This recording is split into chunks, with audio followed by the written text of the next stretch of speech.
नमस्कार साथियों अपने जो क्लासेस चल रही थी राजस्थान की ज्योग्राफी के अंदर हम राजस्थान की भौतिक प्रदेश और कल वाली क्लास थी उसके अंदर हमने क्या राजस्थान की नदियाँ कहने का राजस्थान का अपवाह तंत्र हमने शुरू कर लिया था।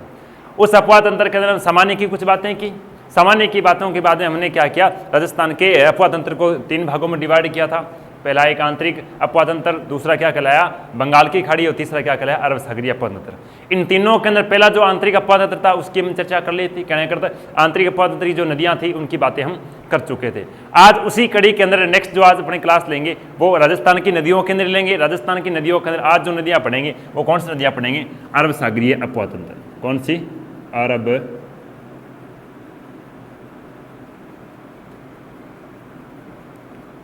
सागरीय अपवाह तंत्र। कौन सा पढ़ेंगे, अरब सागरीय अपवाह तंत्र। अरब सागरीय अपवाह तंत्र के अंदर मुख्यतः 4 नदियां बताई थी मैंने। क्या है कि उसके अंदर 2 खाड़ियां बताई थी। एक खाड़ी बताई थी कौन सी मैंने, एक खाड़ी का नाम बताया था कच्छ की खाड़ी, और दूसरी जो खाड़ी बताई थी वो कौन सी बताई थी, खंबात की खाड़ी। कच्छ और खंबात 2 खाड़ियां, इन जो अरब सागर के अंदर इन दोनों खाड़ियों के अंदर अलग अलग नदियां गिर रही है। उन नदियों के अंदर अगर अपने एग्जाम पॉइंट ऑफ व्यू से क्वेश्चन बनने की जो संभावना रहती है वो 2 नदियों से रहती है। एक नदी जो कच्छ के अंदर गिरती है, नदी का नाम क्या है,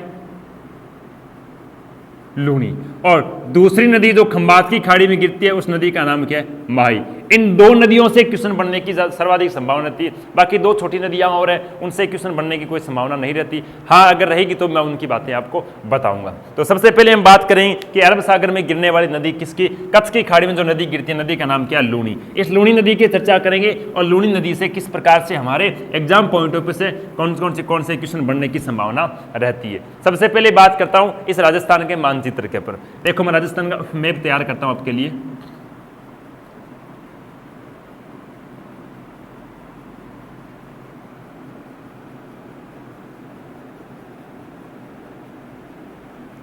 देखो इस राजस्थान के मैप के अंदर देखा जाए तो कहां, यहां मध्य में रहती है आपकी क्या, यहां मध्य में रहती है आपकी अरावली।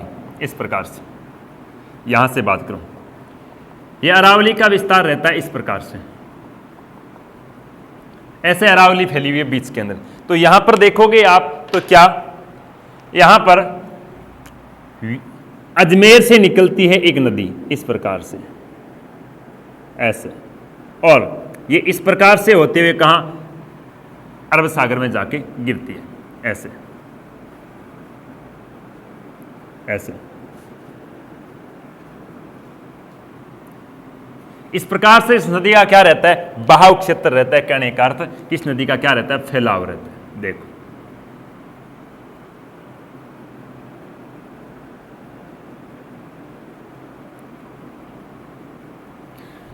जो नदी आपको मैंने इस मैप के माध्यम से बताई है, ये नदी कौन सी है, ये नदी रहती है अपने लूनी नदी की चर्चा रहती है। ये तो बीच में क्या है, अरावली है जो आपको दिखाई दे रही है, ये अरावली पर्वतमाला है। इस अरावली पर्वतमाला से निकलकर और गुजरात में जाती है, नदी का नाम क्या है, लूनी नदी। देखो मैं अब नदियां किस प्रकार से पढ़ते हैं ये भी मैं आपको बता चुका हूं कि नदियों का पढ़ने का क्रम क्या रहता है। नदियों को पढ़ने का पहला क्रम क्या रहता है, सबसे पहले हम क्या पढ़ते हैं कि नदी का उद्गम। क्या पढ़ते हैं, उद्गम, कि कौन सी नदी या फिर यह नदी किस जिले से, किस राज्य से, कौन सी पहाड़ी से, कौन से पर्वत से या फिर कौन से स्थान से क्या होता है, इसका उद्गम होता है। इसके बाद में उद्गम के बाद में जो बातें चलती है वो किस पे चलती है, वो चलती है इसके विस्तार से, कि इस नदी का विश्व के स्तर पर, इस नदी का भारत के स्तर पर, इस नदी का राजस्थान के स्तर पर कहाँ इसका क्या रहता है, विस्तार रहता है। विस्तार के बाद में बात करते हैं 3 नंबर पर। तो 3 नंबर पे क्या रहती है नदियों के, वो ज्यादातर हम पढ़ते हैं उपनाम पर, कि इस नदी की कोई उपनाम है क्या। उपनाम के बाद में जो बातें रहती है वो रहती है 4 नंबर पे, किसकी, वो रहती है इस नदी की विशेषता। किस पे चर्चा रहती, विशेषता। विशेषता कहना चाहिए करंट से रिलेटिव हो, कहने कर परियोजना से रिलेटिव हो, या फिर ये नदी भारतीय स्तर पर, राजस्थानी स्तर पर या विश्व स्तर पर कोई अपनी विशेषता रखती है। इसी विशेषता के अंदर हम क्या पढ़ लेते हैं, इस नदियों की सहायक नदियों की चर्चा भी कर लेते हैं। तो ये रहती है नदियों को पढ़ने का क्रम रहता है। तो सबसे पहले हम ये पता करेंगे कि क्या इस नदी का उद्गम, कहने का अर्थ यह नदी कहाँ से प्रारंभ होती है। तो देखो बात करते हैं उद्गम की। उद्गम की बात की जाए तो इस नदी का उद्गम होता है कहां से? राजस्थान के मध्य से। कहां से होता है? अगर राजस्थान में कौन से भाग से बात करें? मध्य भाग से। मध्य भाग के कौन से भौतिक प्रदेश से? तो हम कहते हैं किससे? अरावली पर्वतमाला से। कहां से करते हैं? अरावली के मध्य भाग से या राजस्थान के मध्य भाग से। कौन सी पर्वतमाला से? अरावली पर्वतमाला से। अरावली पर्वतमाला की अगर क्या बात करें, पहाड़ियों की बात की जाए, किसकी बात की जाए? पहाड़ियों की बात की जाए तो यहां पर कौन सी पहाड़ी से इसका उद्गम होता है? तो पहाड़ी की बात रहती है नाग पहाड़ी। कौन सी पहाड़ी? नाग पहाड़ी। जब मैंने आपको राजस्थान के भौतिक प्रदेश बताए थे, उन भौतिक प्रदेशों के अंदर मैंने क्या इन पहाड़ियों की, इस पर्वतमाला की काफी विस्तृत रूप से मैंने क्या करवाई थी? चर्चा की थी। तो इसके अंदर देखेंगे तो कौन सी पहाड़ी? नाग पहाड़ी। नाग पहाड़ी कौन से जिले के अंदर? तो जिले के संदर्भ में देखा जाए तो जिला रहता है यहां पर, कौन सा जिला रहता है यहां पर? जिसका नाम है अजमेर। अजमेर राजस्थान का मध्य जिला है, राजस्थान का बीच का जिला है। अजमेर को राजस्थान की कुंजी कहा जाता है। इस वजह से अजमेर जिले से जो नदी निकलती है उस नदी का नाम क्या है? लूणी नदी। कौन सी नदी है? लूणी। कौन सी नदी रहती है? लूणी नदी। कहने कर लूणी नदी का उद्गम अरावली के कौन से भाग से होता है? मध्य भाग से। कौन सी पहाड़ी से होता है? नाग पहाड़ी से। कौन से जिले से नाग पहाड़ी है? तो कह सकते हैं अजमेर जिले से। इस कुछ जगह ये भी लिखा होता है कि अजमेर जिले के अंदर एक झील है, झील का नाम क्या है? अन्ना सागर। अन्ना कहते हैं कि अन्ना सागर झील से क्या है? लूणी नदी का उद्गम होता है। देखो, अन्ना सागर झील से लूणी नदी का उद्गम नहीं होता है। अन्ना सागर झील खुद का निर्माण, खुद की उत्पत्ति किससे होती है? लूणी नदी के द्वारा होती है। तो अन्ना सागर झील से। कुछ जगह यह भी लिखा होता है कि पुष्कर झील से इसका क्या होता है? उद्गम होता है। ना तो इसका पुष्कर झील से उद्गम होता है, न इसका अन्ना सागर झील से उद्गम होता है। इसका उद्गम होता है पहाड़ी से होता है जो वर्षा ऋतु में बहती है, बल्कि ये जो झील बनती है उस नदी के बहाव से बनती है। इसके बाद की अगर बात की जाए तो देखो,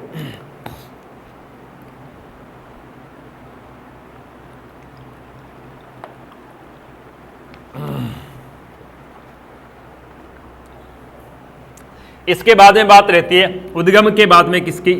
विस्तार की।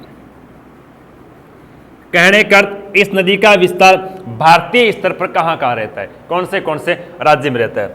अगर मैं भारत के स्तर पे बात करूं इसके विस्तार की, तो भारत के स्तर इसका विस्तार रहता है 2 राज्यों में। पहला राज्य जिसके अंदर हम रह रहे हैं, नाम क्या है? राजस्थान। और दूसरे राज्य की बात की जाए तो कौन सा रहता है? गुजरात। कौन सा? भारत में लूणी नदी मुख्यतः कितने राज्यों में बहती है? 2 राज्यों में। एक का नाम है राजस्थान, दूसरे का नाम क्या है? गुजरात है। इन राज्यों के अंदर या फिर इस भारतीय स्तर पर इसके किलोमीटर के हिसाब से देखा जाए तो कितने? 495 किलोमीटर इसका क्या रहता है? पूरे भारत में क्या रहता है? विस्तार रहता है। कहने का लूणी नदी की कुल लंबाई कितनी है? 495 किलोमीटर। अगर भी बात की जाए कि राजस्थान के स्तर पर इस नदी का विस्तार कहां रहता है, तो मैं राजस्थान के स्तर पर अगर बात करूं तो राजस्थान के स्तर पर इसका विस्तार कहां रहता है? कौन से जिले में रहता है? देखो, राजस्थान के स्तर पर यह मुख्यतः 6 जिलों से बहती है। कितने जिलों से? 6 जिलों से। पहली बात करूं तो ऊपरी ऊपर रहता है जिसका नाम क्या है? अजमेर, जिससे यह प्रारंभ हुई है। कहां से? अजमेर। अजमेर के बाद में दूसरा जिला आता है, जिले का नाम क्या है? पाली। नीचे घुस जाती है, पाली के अंदर वापिस ऊपर जाती है। कौन से के अंदर? नागौर के अंदर। नागौर के बाद में चौथे जिले में प्रवेश करती है, जिले का नाम क्या है? जोधपुर। कौन से जिले में प्रवेश करती है? जोधपुर। 5वें जिले की अगर मैं बात करूं किस जिले से प्रवेश करती है, जिले का नाम होता है बाड़मेर। कौन से जिले में? बाड़मेर। अगर मैं 6ठे जिले की बात करूं तो किस जिले में प्रवेश करती है? 6ठा जिले का नाम क्या है? जालोर। इन 6 जिलों के अंदर क्या रहता है? लूणी नदी का विस्तार रहता है। क्रम देखें तो सबसे पहले ये सेमी क्रम मैंने जो लिखा है क्रम से लिखा है। पहला कौन सा आएगा? उद्गम स्थान से समाप्ति स्थल की तरफ जिलों का क्रम क्या रहता है? तो पहला अजमेर, अजमेर के बाद में किस जिले में प्रवेश करती है? पाली, पाली के बाद नागौर, नागौर के बाद में कौन से? जोधपुर, जोधपुर के बाद बाड़मेर, बाड़मेर के बाद में कौन से? जालोर। अगर समाप्ति से उद्गम की तरफ चलें ऐसे कर सकते हो, जालोर, बाड़मेर, जोधपुर, नागौर, पाली और अजमेर। इस प्रकार से इस नदी का क्या रहता है? राजस्थान के अंदर बहाव रहता है। राजस्थान के अंदर ये अगर किलोमीटर के हिसाब से देखी जाए तो राजस्थान के अंदर गुरुजी कितने? 330 किलोमीटर के अंदर बहने वाली नदी है जिसका नाम क्या है? लूणी नदी। तो आप ये भी कह सकते हो क्या कि अरावली से प्रारंभ होकर अरब सागर में गिरने वाली, क्या कहा, अरावली से प्रारंभ होकर अरब सागर में गिरने वाली सबसे लंबी नदी कौन सी है? राजस्थान की नदी का नाम है लूणी। या फिर ऐसे भी कह सकते हैं, इसकी विशेषता की चर्चा हम आगे करेंगे, एक बार रुको, पहले हम इसकी बात करते हैं क्या गुरु जी, इसके बाद में बात करते हैं इस नदी के उपनामों की। क्या चर्चा करते हैं? इसके उपनाम, विशेषता की चर्चा हम जब विशेषता का टॉपिक करेंगे उस पर चर्चा करेंगे कि इस नदी की कोई उपनाम है क्या। तो इस नदी को क्या, जो उद्गम स्थान है, कहां पर, आप कह सकते हो अजमेर। इस नदी को उद्गम स्थान पर किस नाम से जाना जाता है? उद्गम स्थान को इसको कहा जाता है साकरी। उद्गम स्थान पर लूणी नदी को किस नाम से? साकरी। साकरी या फिर इसको दूसरे नाम से कहते हैं सरस्वती। सरस्वती आगे कुछ दूसरा नाम लिखा होता है, क्या, नाला। लूणी नदी को उद्गम स्थान पर अजमेर जिले के अंदर किस नाम से, या तो साकरी या फिर सरस्वती नाले के नाम से भी जाना जाता है, क्योंकि सरस्वती वर्तमान में क्या हो चुकी है, विलुप्त हो चुकी है। उसी प्रकार से ये भी क्या, वर्षा ऋतु में इसके थोड़ा बहुत पानी आता है, बाकी ये भी विलुप्त के कगार पर ही है। इस वजह से क्या है, इसे सरस्वती नाला भी कहा जाता है। जैसे ही नदी कहां प्रवेश करती है, जैसे ही नदी प्रवेश करती है कौन से स्थान, जिले के अंदर, मैं जिले की बात करूं, बाड़मेर। जिला कौन सा है? बाड़मेर। बाड़मेर जिले की तहसील है, तहसील का नाम है बालोतरा। कौन सी तहसील है? बालोतरा। बालोतरा तहसील के अंदर पहुंचते ही कहते हैं इस नदी का यहां तक तो पानी रहता है मीठा, इसके बाद में ये नदी क्या हो जाती है, खारी हो जाती है। इस वजह से बालोतरा या फिर बाड़मेर जिले के अंदर इस नदी को क्या कहा जाता है? इसे कहा जाता है लूणी। लूणी या फिर इसका दूसरा नाम रहता है क्या, मिट्टी खारी नदी। मिट्टी खारी नदी लूणी नदी को कहां पर कहा जाता है? बाड़मेर के बालोतरा तहसील में कहा जाता है। इससे पहले क्या रहता है, इस नदी का पानी मीठा रहता है, उसके बाद में पानी खारा, क्योंकि इसके बाद में यहाँ की नदी है, उस नदी यहाँ की जो भूमि है, उस भूमि में किसकी लवणता की मात्रा अधिक होने के कारण यह नदी कैसी हो जाती है, खारी हो जाती है। अगर इसके बाद में अन्य उपनाम की बात की जाए तो जालोर जिले के अंदर, कौन से जिले के अंदर? जालोर जिले के अंदर इस नदी के बहाव को कहा जाता है क्या, रेल। क्या कहा जाता है? रेल। लूणी नदी को कौन से, इसके बाद में और इसके कोई उपनाम है क्या? तो इस नदी को क्या है कि एक अपने एक कवि हुए थे, नाम था कवि कालिदास जी। तो कालिदास जी ने क्या है, इसका एक अन्य नाम दिया था, कालिदास। कवि कालिदास ने इस नदी को कहा था अंतः सलीला। अंतः सलीला। और इस नदी की कुछ विशेषताओं को देखते हुए इस नदी की कोई और अन्य नाम भी पढ़ते हैं, उन अन्य नामों की चर्चा करूं तो इस नदी को क्या कहते हैं, क्योंकि ये नदी कहां बहती है? ये नदी बहती है पश्चिमी राजस्थान के। पश्चिमी राजस्थान के इतनी लंबी दूसरी नदी कोई नहीं बहती है। तो राजस्थान में 330 किलोमीटर, अगर क्या हम गगर की बात करें वो भी 100 किलोमीटर थी, वो भी राजस्थान में कहाँ, मात्र हनुमानगढ़ में, बाकी तो कहीं आई नहीं नदी। हाँ, लंबाई गिन रहे थे हम 100, लेकिन इस नदी का वर्षा ऋतु में पानी आता है, काफी दूर तक आता है। इस वजह से इसे क्या कहते हैं, पश्चिमी राजस्थान, पश्चिमी राजस्थान की क्या जीवन रेखा के नाम से भी जाना जाता है। लूणी नदी को क्या कहते हैं, पश्चिमी राजस्थान की जीवन रेखा के नाम से भी जाना जाता है। प्लस ये जो पूरा एरिया रहता है, इस एरिया को कहते हैं क्या, मारवाड़। क्या कहा जाता है, मारवाड़। और मारवाड़ के क्षेत्र में इस नदी को क्या कहा जाता है, इस नदी को कहा जाता है मारवाड़ की गंगा। क्या कहते हैं, मारवाड़ की गंगा। गुरुजी, मारवाड़ की गंगा किस नदी को कहा जाता है, लूणी नदी को। रेल किस नदी को कहा जाता है, लूणी नदी को। बालोतरा पर मिट्टी खारी नदी किसे कहते हैं, इसी को। अगर मिट्टी खारी की जगह इसे यहाँ पर लवणवती लिखो ना आप, लवणवती, तो भी बात सही है। लवणवती, कुछ किताबें ऐसे लूणी न लेकर लवणवती लिख देती है, तो भी इसकी बात सही है। कहने कर एक नदी नाम कितने, पहला क्या बताया, उद्गम स्थान पर साकरी या फिर सरस्वती नाला। दूसरी बात करें बाड़मेर के बालोतरा में से क्या आप कहते हैं, मिट्टी या खारी मिट्टी, या फिर इसे लूणी, या फिर क्या कहते हैं, लवणवती। उसके बाद में जालोर में प्रवेश करते इसे क्या कहते हैं, रेल। उसके बाद में कवि कालिदास ने इसे क्या कहा था, अंतः सलीला। और पश्चिमी राजस्थान की इसे क्या कहते हैं, जीवन रेखा, या फिर इसे क्या कहते हैं, मारवाड़ की गंगा भी कहा जाता है। इस प्रकार से इसके क्या रहते हैं गुरुजी, ये अलग अलग नामों से इस नदी को जाना जाता है।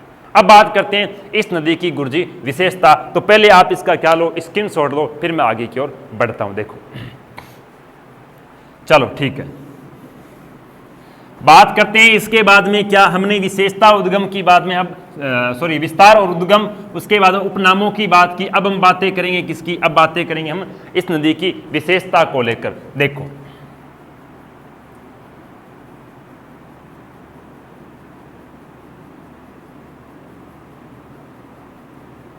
अगर विशेषता को लेकर इसकी बात की जाए तो पहली इसकी विशेषता क्या रहती है? पहली विशेषता रहती है कि अरब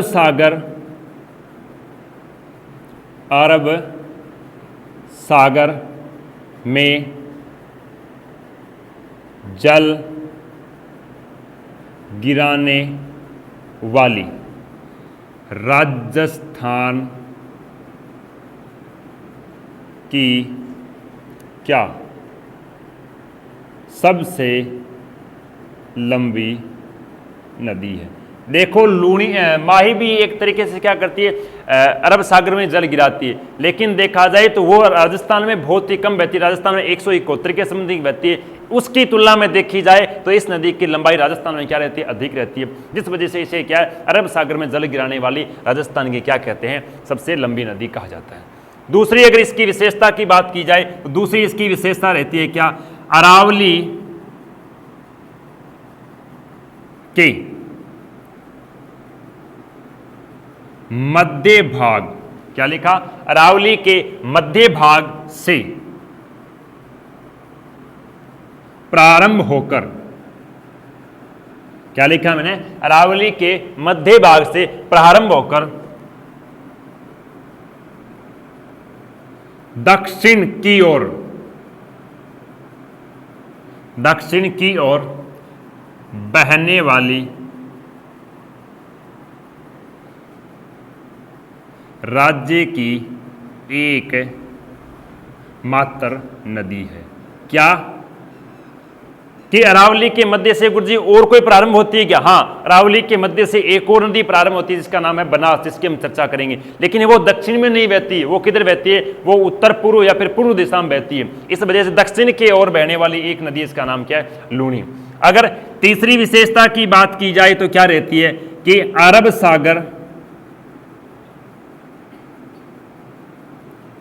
सागर में जल गिराने वाली एक मात्र नदी जो राज्य के क्या सर्वाधिक जिलों से बहती है। क्या कहा मैंने कि अरब सागर में जल गिराने वाली एकमात्र नदी राज्य के सर्वाधिक जिलों से बहती है। सर्वाधिक जिलों की बात कीजिए, कितने जिलों से बह रही है, 6 जिलों से बह रही है। हाँ, अरब सागर में जल तो इनके अलावा 3-4 नदियां और गिराती है, लेकिन वो इसकी तुलना में कम जिलों से क्या करती है, अपना अपवाद अंतर या अपना फैलाव रखती है, जिस वजह से इसकी एक ये विशेषता भी बनती है। अगर इसके बाद में और विशेषता की बात की जाए, चौथी विशेषता, तो चौथी विशेषता क्या रहती है? चौथी विशेषता की बात करते हैं। केंद्र सरकार ने एक परियोजना शुरू की थी। क्या की थी? केंद्र सरकार द्वारा भारत की 13 नदियों पर या 13 नदियों को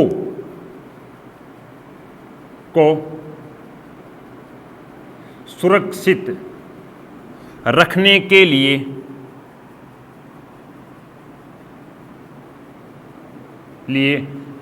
नमामि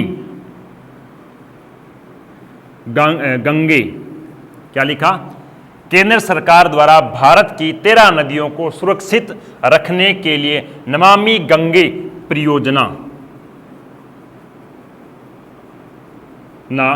शुरू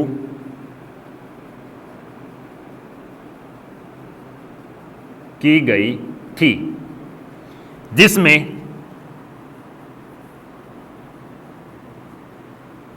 क्या राज्य की एक मात्र नदी है लूणी। कहने कर इन 13 नदियों में राजस्थान की एक नदी को शामिल किया गया है, उस नदी का नाम क्या है? लूणी। 13 नदियां भारत की जो हम कह सकते हैं, गंगा हो सकती है, ब्रह्मपुत्र और सिंधु हो सकती है, उनके अंदर एक नदी मात्र शामिल की गई राजस्थान की नदी को, क्योंकि ये नदी क्या है, वर्तमान में पश्चिमी राजस्थान में जल से पेयजल की बात की जाए, चाहे सिंचाई की बात की जाए, उन प्रकार से उसकी क्या करती है, पूर्ति करती है। अगर ये नदी विलुप्त होगी तो राजस्थान में सबसे बड़ी क्या हो जाएगी, पानी की, पश्चिमी राजस्थान में सबसे बड़ी पानी की किल्लत देखने को पड़ सकती है। जिस वजह से इस नदी को सुरक्षित रखने के लिए एक नमामि गंगे परियोजना में इस नदी को क्या किया गया, शामिल किया गया। अगली बात करते हैं सर, 5वीं इसकी परियोजना की क्या बात करते हैं, तो इसकी एक सहायक नदी है, नदी का नाम क्या है, जवाई। नदी का नाम क्या है, जवाई।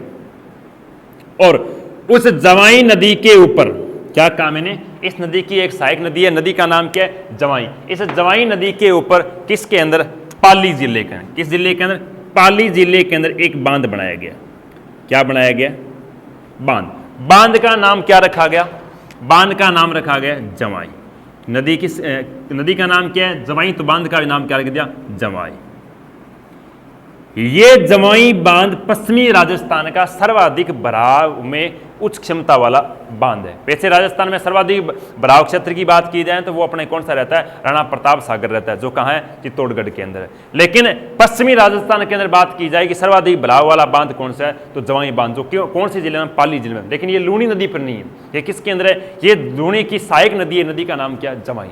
इस वजह से पश्चिमी राजस्थान का अमृत सरोवर क्या है, पश्चिमी राजस्थान का अमृत सरोवर किस बांध को कहा जाता है, जवाई को। तो यहां पर एक विशेषता बनती है, क्या बनती है, कि लूणी की सहायक नदी जवाई पर पाली जिले में जवाई बांध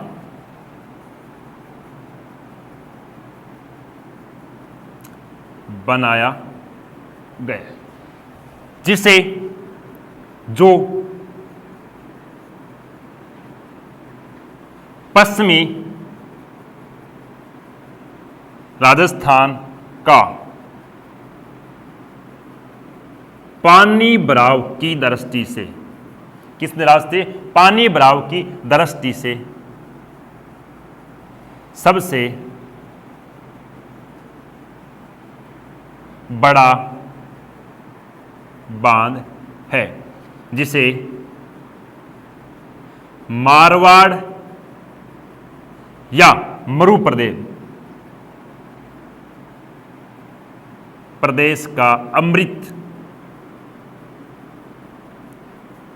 सरोवर कहा जाता है, कहा जाता है। कहने कर क्या विशेषता बनी, तो विशेषता क्या बनी कि लूणी नदी की सहायक नदी नाम क्या है, जवाई। जवाई पर कौन से जिले में, पाली जिले में जवाई बांध बनाया गया, जो पश्चिमी राजस्थान का पानी भराव की दृष्टि से सबसे बड़ा बांध है, जिसे मारवाड़ या मरु प्रदेश का क्या कहा जाता है, अमृत सरोवर कहा जाता है।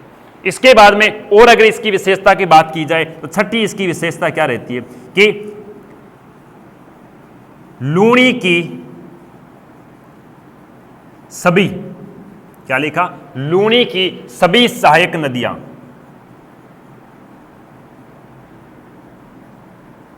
नदियां हैं जो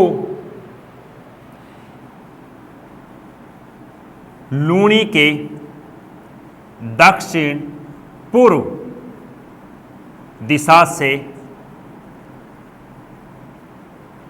आकर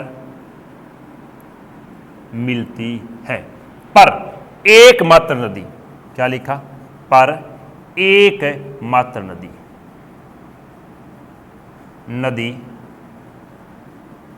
जो उत्तर दिशा से आकर मिलती है। नदी का नाम क्या है, नदी का नाम है जोजड़ी। कौन सी नदी, जोजड़ी एकमात्र नदी है जो नागौर जिले से आकर क्या इस लूणी की क्या बनती है, सहायक बनती है। बाकी सहायक सारी किस दिशा से, कहने कर हमने दक्षिण पूर्व दिशा से आकर क्या इसके साथ मिलती जाती। इस प्रकार से इस नदी की क्या थी, कुछ जो विशेषताएं थी वो आपके सामने रखी। ये थी आपकी लूणी नदी। इसके बाद में अगर कच्छ की खाड़ी में गिरने वाली एक और नदी है, जिस नदी का नाम क्या है, मैं उसकी भी बातें बता देता हूं आपको। देखो ये लूणी नदी की क्या थी विशेषता, इससे बाहर कोई क्वेश्चन बनने की संभावना नहीं रहती अगर लूणी नदी से बात की जाए। अगर एक विशेषता अगर और बताऊं आपको, छोटी सी एक विशेषता और है जिसका क्वेश्चन साहित्य एक बार पूछा गया है, लेकिन आने वाले समय के अंदर यहां से दोबारा पूछा भी जा सकता है। क्वेश्चन रियल के अंदर हकीकतन पूछने लायक था क्वेश्चन, तभी क्वेश्चन पूछा गया। क्या क्वेश्चन पूछा गया था, मैं आपको बताता हूं कि अजमेर की नागपाड़ी, क्या प्रश्न बोला मैंने कि अजमेर की नागपाड़ी पर सर्वाधिक वर्षा होगी। क्या प्रश्न है, अजमेर की, चलो मैं लिख देता हूं, देखो आप प्रश्न लिख के फिर उसका चेक करना आप। और ये ऐसा प्रश्न पूछा गया अपने राजस्थान कांस्टेबल पुलिस, जो राजस्थान का पुलिस वाला एग्जाम था उसके पूछा गया था, 2010 वाली भर्ती थी, पता नहीं कौन सी थी, उसमें पूछा गया था। लेकिन इसके बाद में भी आपको अगर ऐसा क्वेश्चन आए और उसमें हम उस क्वेश्चन को गलत न कर दें, देखो क्या है कि अजमेर की नाग पहाड़ी पर वर्षा अधिक होने पर सबसे पहले कौन सा शहर डूबेगा।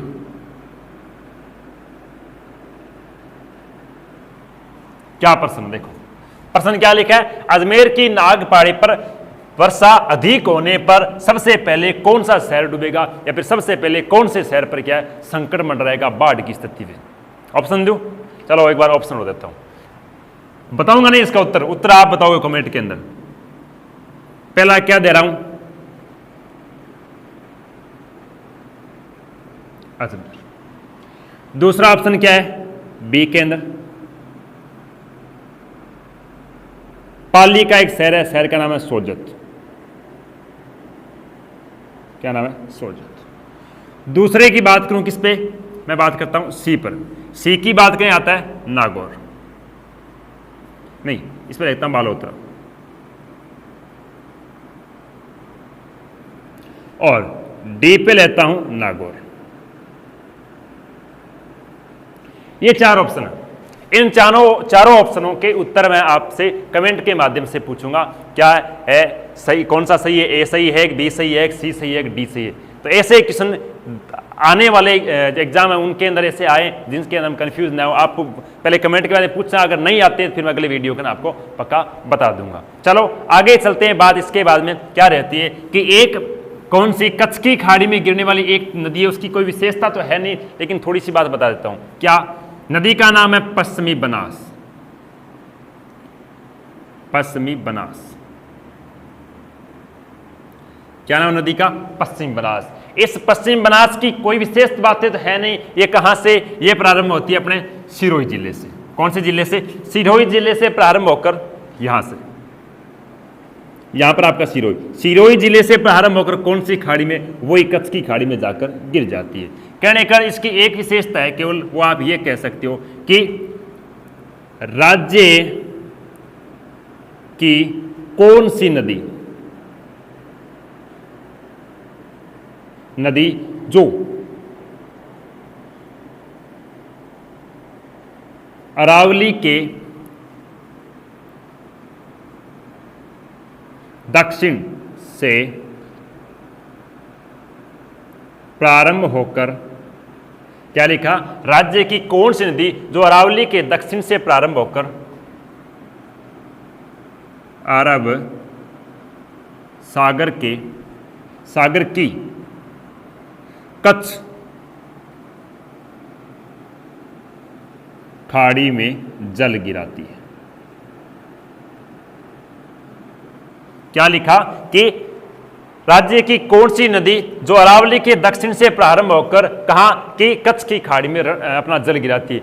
लूणी थी वो कहां से प्रारंभ होती है, अरावली के मध्य से हो रही थी, लेकिन ये अरावली के कौन से भाग से हो रही है, दक्षिण भाग से प्रारंभ हो रही है। उस नदी का नाम क्या है, पश्चिम बनास। अगर एक विशेषता की और बात करूं तो आप ये भी कह सकते हो कि कच्छ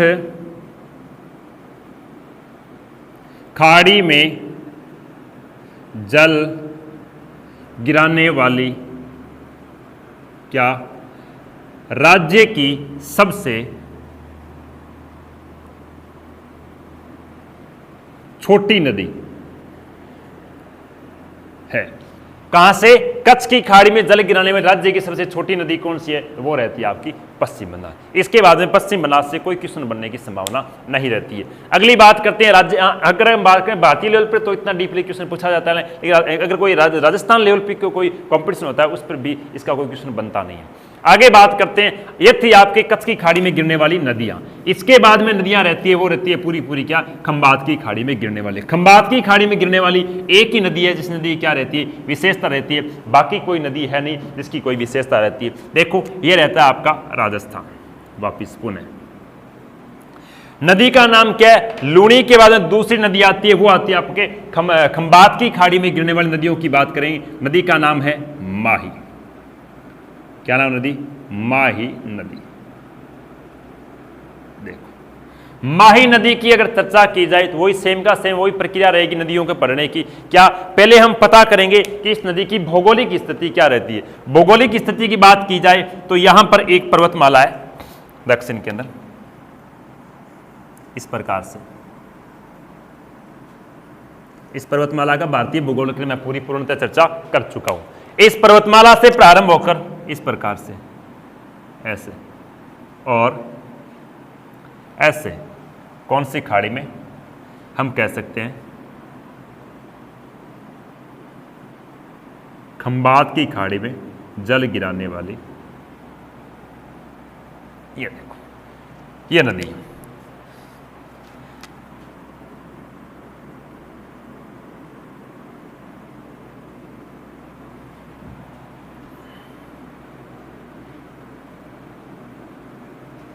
ये जो आपको नदी जो भौगोलिक मानचित्र दिखाई दे रहा है ये किसका है? माही नदी का, जो कौन से राज्य से, कौन से पहाड़ी से, कौन से जिले से, कौन से स्थान से उद्गम होती है, तो इसकी भी हम चर्चा करते हैं। राजस्थान के कौन से दक्षिण भाग से निकलकर वापिस कहाँ? खंबात की। यहाँ पर कौन सी खाड़ी पड़ती है? अरब सागर की खंबात खाड़ी।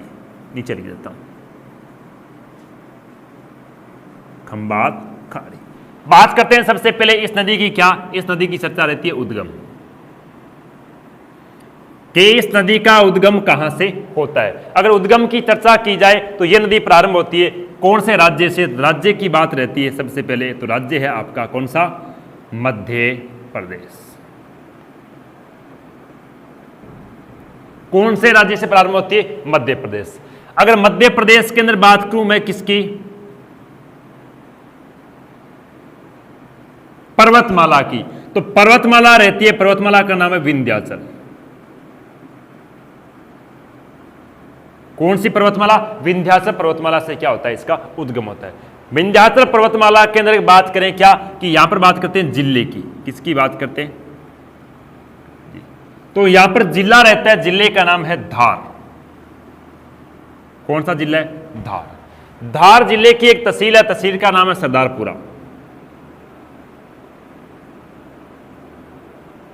कौन सी तहसील? सरदारपुरा तहसील से क्या होती है? प्रारंभ होती है। अगर मैं स्थान की बात करूं तो यहां पर स्थान रहता है सबसे छोटा, उस स्थान का नाम क्या है? स्थान का नाम है महू। कौन सा स्थान है? महू स्थान। या फिर यहां पर एक छोटी सी झील है, जिस झील का नाम क्या है? कौन सा? महू स्थान पर छोटी सी एक झील है, जिस झील का नाम क्या है? तहसील का नाम तो सरदारपुरा है ही। जिला कौन सा है? दाल। पर्वतमाला कौन सी? विंध्याचल। राज्य कौन सा है? मध्य प्रदेश। लेकिन अगर कौन सी झील थी? झील का नाम होता है बुझ झील। कौन सी? बुझ झील। इस बुझ झील से क्या करते हैं? इस नदी का उद्गम होता है कौन सी? पहाड़ी से। पहाड़ी की बात करें मंदसौर की पहाड़ियां कहा जाता है। कौन सी? मंदसौर की पहाड़ियां। या मंदसौर की पहाड़ियों से, धार जिले के सरदारपुरा तहसील से, बुझ झील से, स्थान की बात करें महू, इस स्थान से इस प्रकार से इस नदी का क्या होता है? उद्गम। राज्य पूछे तो कौन सा बताओगे? मध्य। इतना डीपली नहीं पूछते, प्राय के राज्य पूछा जाता है मध्य प्रदेश। अगर पर्वतमाला की बात करें विंध्याचल, इससे ज्यादा डीपली नहीं पूछा जाता है। हाँ अगर और भी पूछा जाता है, जिले बता रहे हैं कौन सा? धार। तहसील पूछे से कौन सी? सरदारपुरा। अगर स्थान की बात की जाए तो कौन सा रहता है? महू स्थान। कौन सी झील है? झील का नाम बुझ। और अगर कौन सी पहाड़ियों की बात की जाए? कौन सी? मंदसौर की पहाड़ियां। इसके बाद में चर्चा रहती है किसकी, बात रहती है इसके विस्तार की। किसकी बात की जाए, विस्तार की बात की जाए तो इसका विस्तार रहता है भारत के संदर्भ में। अगर बात की जाए तो भारत के संदर्भ में ये फैली हुई है 3 राज्यों में। कौन कौन सा, पहला राज्य का नाम क्या है, मध्य प्रदेश। दूसरे राज्य की अगर बात की जाए तो जिसमें हम रह रहे हैं, कौन सा, राजस्थान। तीसरे राज्य की अगर बात की जाए तो कौन सा, गुजरात। यहां पर देखोगे ये कौन सा राज्य है, मध्य प्रदेश। उसके बाद राजस्थान प्रवेश की, राजस्थान के बाद में कहां चलेगी, सीधी सीधी गुजरात में। अगर भारत के संदर्भ में राज्यों की पूछी जाए, 3 राज्यों में इसका क्या रहता है, विस्तार। अगर लंबाई की बात की जाए तो भारत में इसकी टोटल लंबाई रहती है कितनी, 576 किलोमीटर। कहने कर भारत के अंदर कितने किलोमीटर बहती है, 576 किलोमीटर। अगर इसके दूसरी बात करते हैं किसके, अगर राजस्थान के संदर्भ में इसकी बात रहती है कि सर राजस्थान के संदर्भ में ये कितने किलोमीटर इसका विस्तार रहता है, तो राजस्थान में सबसे पहले बात करता हूं जिलों की, तो ये मुख्यतः 2 जिलों में फैली हुई है। पहला रहता है आपका कौन सा, बांसवाड़ा, और दूसरे अगर जिले की बात करूं, जिला रहता है कौन सा, डूंगरपुर। 2 जिलों में मुख्यतः क्या फैली हुई है। हाँ, कहते हैं प्रतापगढ़ में ये नदी, इसकी दूसरी एक सहायक नदी है, नदी का नाम है जाखम। वो नदी जरूर क्या है, इसके प्रतापगढ़ से आती है, लेकिन माही नदी है उसका प्रतापगढ़ के अंदर कहीं इसका विस्तार नहीं है। अगर बात करें कि राजस्थान में कितने किलोमीटर तक इसका विस्तार रहता है, तो राजस्थान में बहती है कितने, 171 किलोमीटर। कितनी, 171 किलोमीटर। भारत में कितने किलोमीटर बह रही थी, 576, और राजस्थान में कितनी बहती है, 171 किलोमीटर। इसके बाद में चर्चा करते हैं हम किसकी, अब बात करेंगे कि इसकी कोई उपनाम है क्या। देखो, तो इसका पहले स्क्रीनशॉट लो, फिर मैं आगे की ओर बढ़ता हूं। बात क्या रहती है कि माही नदी को कोई अन्य नाम से भी जाना जाता है क्या। देखो, तो जब हम भारत के भौतिक प्रदेश पढ़ रहे थे, उस भौतिक प्रदेश के अंदर हमने क्या देखा था, जो पूर्वी मैदानी प्रदेश थे, उस पूर्वी मैदानी प्रदेश को 3 भागों में डिवाइड किया था। एक कौन सा, चंबल वाला क्षेत्र, एक बनास वाला क्षेत्र, एक माही वाला क्षेत्र था। तो उस माही वाले क्षेत्र के अंदर हमने कुछ नाम दिए थे। क्या, सबसे पहली बात तो इस नदी को क्या कहा जाता है, कौन से भारत के दक्षिण के अंदर है, इसलिए इसे क्या कहते हैं, राज्य के दक्षिण की स्वर्ण रेखा। राज्य के दक्षिण की स्वर्ण रेखा किस नदी को कहा जाता है, माही नदी। उसके बाद में यहां के प्रदेश को कहते हैं क्या, वागड़। क्या कहते हैं, वागड़। तो इसे यह भी कह सकते हो वागड़ की गंगा। क्या कहते हैं, वागड़ की गंगा। वागड़ की बात की जाए तो इसी प्रदेश को तीसरे नाम से पुकारते हैं क्या, कांठल। किसके नाम से, कांठल। इस वजह से इसे क्या कह सकते हो, कांठल की गंगा भी कह सकते हो। क्या कह सकते हो, कांठल की गंगा। यहां पर सर्वाधिक कौन रहते हैं, आदिवासी लोग, तो इसलिए इसे क्या कह सकते हो, आदिवासियों की गंगा। आदिवासियों की गंगा। कहने का अर्थ ये सारे किस नदी के उपनाम रहते हैं, तो माही नदी के दक्षिणी राजस्थान की स्वर्ण किसे कहते हैं, माही नदी को। वागड़ की गंगा किसे कहते हैं, माही नदी को। कांठल की गंगा किसे कहते हैं, माही नदी को। आदिवासियों की गंगा किसे कहते हैं, माही नदी को। तो इस प्रकार से देखें तो और इसकी क्या क्या चर्चा रहती है। तो इसके बाद में बात करते हैं इस नदी की विशेषता को लेकर। देखो, इसके बाद में बात करते हैं इसकी बात करते हैं विशेषता से पहले इसकी कुछ परियोजना की बातें करते हैं। क्या करते हैं, परियोजना, कि इस नदी पर कौन कौन सी परियोजनाएं चलाई गई है। तो सबसे पहले बताता हूं, इस भौगोलिक मानचित्र पे दिखाता हूं कि जैसे ये नदी क्या करती है, राजस्थान में प्रवेश करती है। कहां से, बांसवाड़ा जिले से। बांसवाड़ा जिले से प्रवेश करती है। बांसवाड़ा के अंदर कहते हैं, मैंने आपको बताया था पहले, क्या, 56 का मैदान। इस 56 के मैदान के अंदर इस नदी पर एक परियोजना शुरू की गई है। उस परियोजना को क्या कहते हैं, उसे कहते हैं माही बजाज सागर परियोजना। क्या कहा जाता है, माही बजाज सागर परियोजना। माही बजाज सागर परियोजना राजस्थान के अंदर या फिर राजस्थान में किस नदी पर चलाई गई है, माही नदी पर। कौन से जिले में है, तो जिले का नाम रहता है बांसवाड़ा। इसी परियोजना का प्राचीन नाम था जय नारायण व्यास परियोजना के नाम से भी जाना जाता। इस परियोजना का प्राचीन नाम क्या था? जय नारायण व्यास परियोजना के नाम से। इसके बाद में इस नदी पर एक दूसरी परियोजना चलाएगी। देखो इस परियोजना की अगर बात करूं माही बजाज, तो माही बजाज सागर जो बांध है वो राजस्थान का सबसे लंबा बांध है। राजस्थान के सबसे लंबे की बात करूं तो कौन सा रहता है? माही बजाज सागर बांध, जो कहां पर रहता है? बांसवाड़ा जिले के अंदर रहता है। लगभग 3100 किलोमीटर है, कहने का लगभग 3 किलोमीटर समथिंग साहित्य लंबाई होनी चाहिए। 3-4 बांध जोड़ के इसकी लंबाई बताई गई 3100 किलोमीटर कुछ। अब बात करते हैं इसके बाद में क्या रहती है। इसके बाद में कहा जहां पर बांसवाड़ा और डूंगरपुर के अंदर क्या होता है? इस नदी का मिलन होता है। तो ऊपर से एक नदी आती है, नदी का नाम है सोम। क्या नाम नदी का? सोम। और कहां से? प्रतापगढ़ से एक नदी आती है, नदी का नाम क्या है? जाखम। क्या नाम है? जाखम। इस जाखम नदी पर कहते हैं क्या? इसे जाखम नदी पर कहते हैं कि प्रतापगढ़ के अंदर एक बांध बनाया गया। क्या बनाया गया? बांध। बांध का नाम भी क्या है? जाखम बांध। क्या नाम है? जाखम बांध, जो राजस्थान का सर्वाधिक ऊंचा बांध, 81 किलोमीटर इसकी ऊंचाई रहती है। राजस्थान का सर्वाधिक ऊंचा बांध किस जिले के अंदर? जिले का नाम है प्रतापगढ़। कौन सा? प्रतापगढ़। कौन सी नदी पर? तो माही की एक सहायक नदी है, नदी का नाम क्या है? जाखम। तो राजस्थान का सर्वाधिक ऊंचा बांध है, मतलब ऊंचाई उसकी अधिक है। कहने का तो उसकी कितनी ऊंचाई है? 81 किलोमीटर। लेकिन जहां पर सोम, जाखम और गुर्जी कहते हैं, कौन सी? माही, ये तीनों नदियां मिलती है। वो तीनों नदियां कहां पर मिलती है? वो मिलती है डूंगरपुर का एक शहर है, शहर का नाम है बेणेश्वर। क्या नाम सा? बेणेश्वर। इस बेणेश्वर पर कहते हैं कि सोम, जाखम और माही, देखो किताबें तो इसको तीनों को एक जगह मिलने का स्थान बताते हैं, लेकिन देखो जब मैंने चित्र बनाया इसके तीनों एक जगह नहीं मिल रही। कैसे मिल रही है? सोम के अंदर कौन सी मिल रही है? जाखम। और जाखम अगर सोम जाकर कहां पे मिल रही है? माही मिल रही है। इसका मतलब यहाँ पर तीनों नदियां एक स्थान पर नहीं मिल रही है। लेकिन किताबें ये कहती है कि डूंगरपुर के बेणवेश्वर नामक स्थान पर सोम, जाखम और माही तीनों के द्वारा कौन सा? त्रिवेणी संगम बनाया जाता है। एक राजस्थान का या फिर अरब सागर में गिरने वाली एकमात्र नदी जो क्या करती है? त्रिवेणी संगम बनाती है। वो कौन सी है? माही। कौन कौन सी नदियां? तो एक कहते हैं हम ऊपर वाली सोम, दूसरी वाली जाखम, तीसरी वाली माही। ये कहां? डूंगरपुर के बेणेश्वर नामक स्थान पर। इसी बेणेश्वर नामक स्थान पर आदिवासियों का क्या भरा जाता है? मेला भरा जाता है, जिसे आदिवासी क्या कहते हैं? कुंभ मेले के नाम से भी जानते हैं। क्या कहते हैं? आदिवासियों का कुंभ मेला भरते हैं, जो गुर्जी कहां पर भरता है? डूंगरपुर के बेणेश्वर नामक स्थान पर भरता है। कहते हैं यहां पर सर्वाधिक जो आदिवासी लोग आते हैं मध्य प्रदेश से आते हैं, क्योंकि मध्य प्रदेश के इन जिलों में सर्वाधिक आदिवासी लोग पाए जाते हैं, और ये आदिवासी लोग इस मेले में सर्वाधिक आते हैं राजस्थान की बजाय।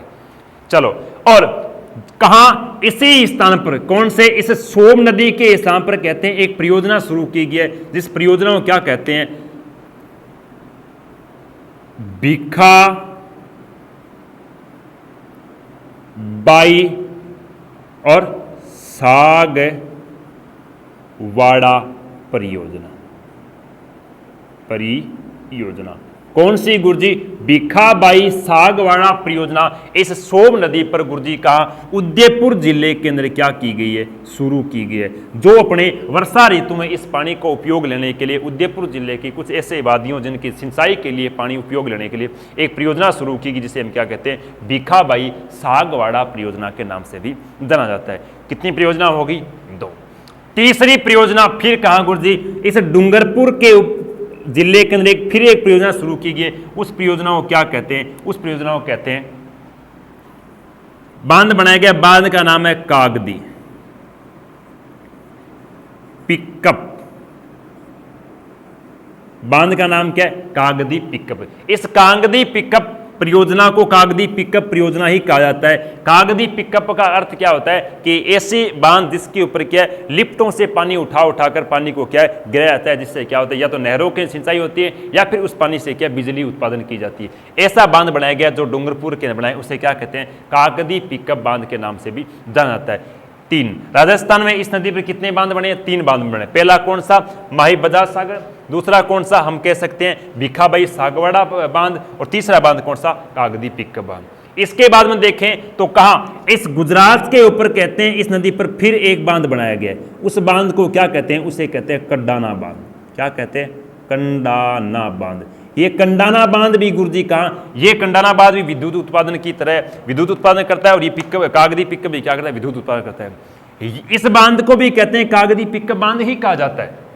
इस कंडाना बांध है, इसको भी क्या कागजी पिकअप, क्योंकि यहां पर भी कहते हैं लिफ्टों से पानी ऊपर उठाया जाता है और गिराया जाता है। इस वजह से इस नदी पर मुख्यतः कितने बांध या फिर कितनी परियोजनाएं, 4 परियोजनाएं। पहली माही बजाज सागर परियोजना, दूसरी जिसको हमने क्या कहा भिखाबाई सागावाड़ा परियोजना, तीसरी परियोजना क्या बताई कागदी पिकअप, ये तीनों राजस्थान के अंदर है, और चौथी परियोजना जो कहाँ है हम कहते हैं गुजरात के अंदर विद्युत उत्पादन के लिए बनाई गई है, उसे हम क्या कहते हैं कंडाना परियोजना भी कहा जाता है। अब बात करते हैं इस नदी को लेकर क्या विशेषता की बातें। तो देखो अगर हम इस नदी की विशेषता की बात की जाए तो देखो क्या क्या विशेषताएं रहती। इस नदी पर केवल एक ही जगह क्या होता है त्रिवेणी संगम बनता है। इस त्रिवेणी संगम पर कहते हैं कि भगवान शिव है, उनकी एक मूर्ति रखी हुई है, और वो एक ही ऐसी मूर्ति है जो खंडित मूर्ति है, कहने कर एक स्थान से टूटी हुई है, और टूटी हुई मूर्ति की हम कभी पूजा नहीं करते। लेकिन पूरे भारत के अंदर एकमात्र स्थान जो बेणेश्वर, वहां पर कहते हैं खंडित शिवलिंग की पूजा होती है। क्या होती है? खंडित शिवलिंग की पूजा होती है। वो कौन करते हैं? आदिवासी लोग करते हैं। चलो इस नदी की कुछ विशेषता की बातें करते हैं। तो पहली विशेषता क्या आती है? पहली विशेषता आती है कि यहां से एक काल्पनिक, जब मैंने ग्लोब कराया था उसमें क्या मैंने कुछ रेखाओं की बात बताई थी, तो ये एक रेखा गुजरती है जिसका नाम है 23.5 डिग्री कर्क रेखा। क्या कहते हैं? कर्क रेखा। तो कर्क रेखा को 2 बार काटने वाली नदी कौन सी है? देखो पहली विशेषता क्या है? विश्व की एक मात्र नदी जो कर्क रेखा को 2 बार काटती। कर्क रेखा को 2 बार काटने वाली नदी का नाम क्या है? माही नदी। दूसरी अगर इसकी विशेषता की बात की जाए, क्योंकि मैंने भारत के अंदर माही नदी की चर्चा की, ऐसी बात नहीं, उसके अंदर मैंने कुछ छोटी छोटी विशेषता की बताई, लेकिन यहां पर मैं विस्तृत रूप से इसकी विशेषता बताऊंगा। दूसरी इसकी विशेषता क्या रहती है कि अंग्रेजी वर्णमाला, क्या लिखा मैंने? अंग्रेजी वर्णमाला के उल्टे अक्षर किसके समान हम कह सकते हैं? यू के समान आकृति बनाने वाली भारत की एकमात्र नदी। ठीक। तीसरी विशेषता की बात की जाए तो इसकी क्या विशेषता रहती है? तीसरी विशेषता रहती है कि पूरे भारत में खंडित शिवलिंग, क्या लिखा मैंने? पूरे भारत में खंडित शिवलिंग की पूजा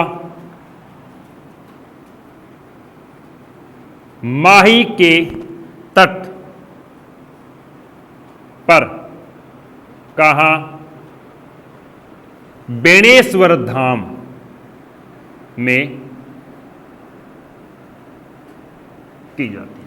कहने कर पूरे भारत में खंडित शिवलिंग की पूजा कहां की जाती है? तो बेणेश्वर धाम के अंदर की जाती है।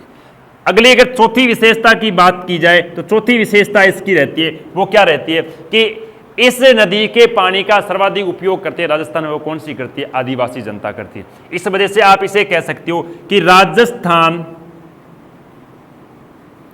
में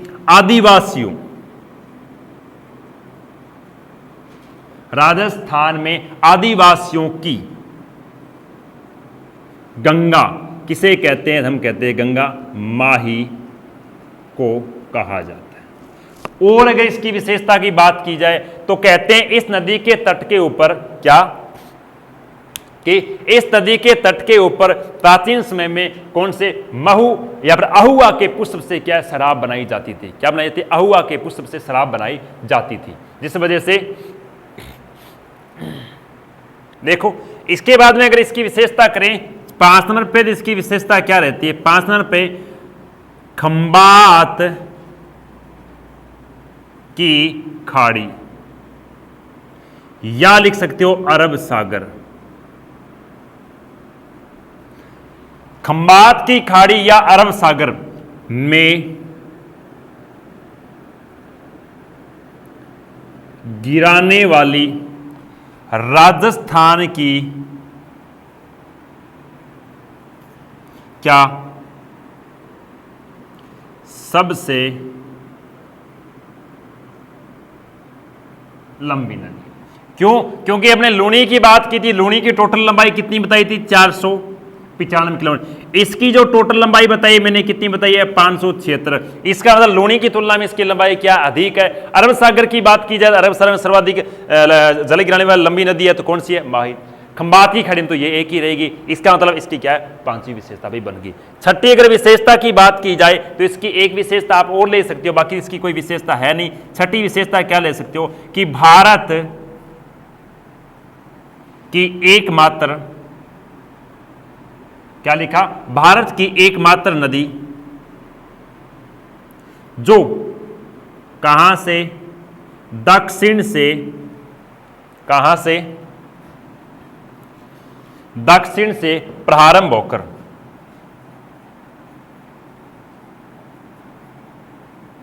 क्या लिखा? भारत की एकमात्र नदी जो दक्षिण से प्रारंभ होकर उत्तर की ओर बहती हुई पुनः, उत्तर की ओर बहती हुई पुनः दक्षिण में जल गिराने वाली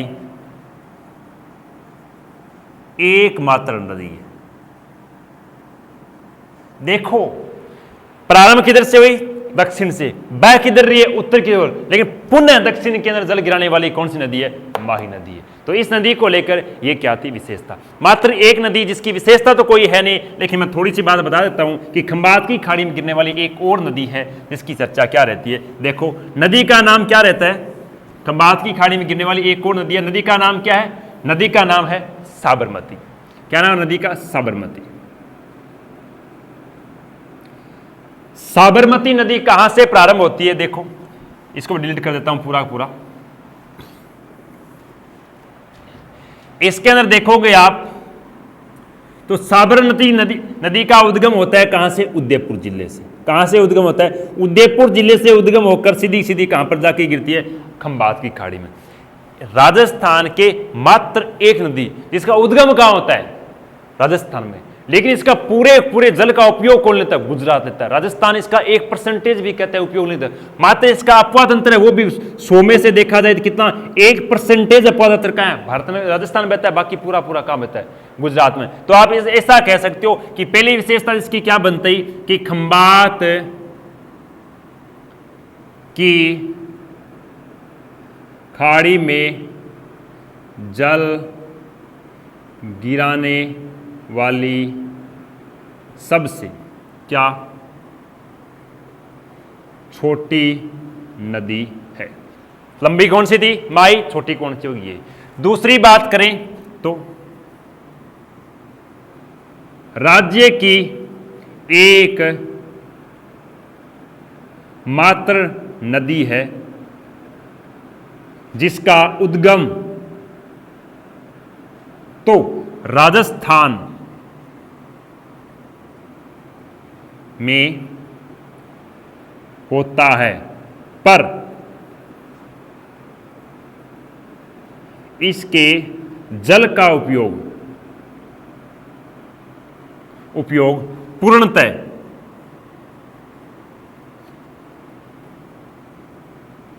गुजरात राज्य करता है। बाकी इसकी कोई विशेषता नहीं थी।